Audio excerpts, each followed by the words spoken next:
Hello everyone, Sarah here from Bibliosnack, Books Two Ways. I'm sorry about my long absence. I moved and I just haven't been reading a lot of books that I'm super inspired about talking about, which is really sad. But I think I'm coming out of my dry spell because I found another book I'm excited to talk about, and I'm hoping I'll start updating more regularly again. So here we go. So the book I want to talk about today is about a 16-year-old girl named Alex. And Alex is dying. Her parents are already dead from an accident. She lives with her aunt. And Alex herself has a brain tumor. And this brain tumor has completely robbed her of her sense of smell. And it's also seemingly incurable and on the verge of killing her. So after she's tried seemingly every experimental treatment and drug on the market to try and cure herself of this brain tumor, Alex decides that she has just had enough with being cured. And she decides that she's going to run away from home and go out into the woods with a very special package.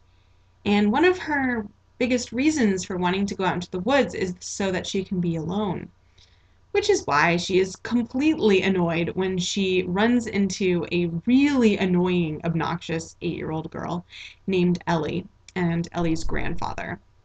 And these two just seem like they are not going to leave her alone. Ellie's grandfather thinks that a 16-year-old girl probably shouldn't be out in the woods by herself when she should probably be in school, so he's going to take care of her.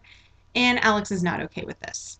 So just as Alex is trying to figure out a way to ditch these two, something really weird happens. A searing pain rips through Alex's head. It's probably the worst pain she has ever felt in her life. It feels like her brain is on fire and she can barely stand it. She is writhing in pain. And while this pain is ripping through her head, other weird things are happening. For example, all of the birds in the forest suddenly take flight. There's just birds flying overhead, and there's birds dropping to the forest floor dead.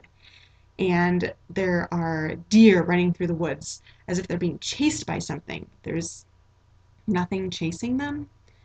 And then, after the pain subsides, she realizes that Ellie's grandfather has dropped dead instantly. So she's left alone in the forest with this 8-year-old girl whose grandfather is dead. And then there's the fact that Alex, who hasn't been able to smell for a long time because of this brain tumor, can suddenly smell again. But not only can she smell again, but her sense of smell is actually sharper and more intense than it was before the tumor. And then there are the cannibals. This book is called Ashes by Ilsa J. Bick, and it explores one girl's story of survival after an electromagnetic pulse courses its way around the world. This is partly a survival story. It's partly an introspective exploration of coming to terms with death and an uncertain world and future. And it's also partly a kind of dystopian, speculative exploration of what would actually happen to society after a horrible, chaotic event such as this one. One of the things I really liked about this book is that it really is from Alex's point of view. So Alex is basically isolated in the woods from everyone else in the world. And this is an event that affects the whole planet, but it really focuses on what Alex knows. So you don't find out what's happening in the rest of the world unless Alex does. So it's very well focused. And another thing to really know about this book is that it is really violent. It does not shirk on the gore.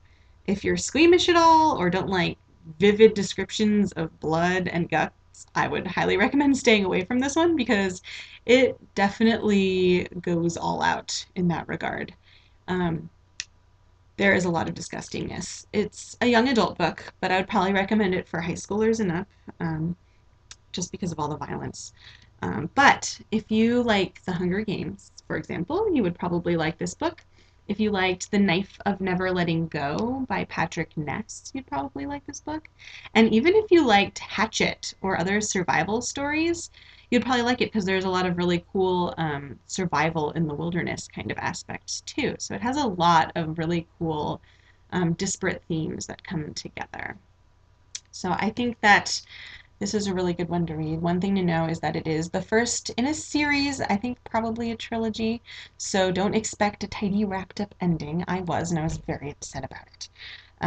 But if you are ready for another really awesome series of dystopian survival-y type books, this might be the one you're looking for.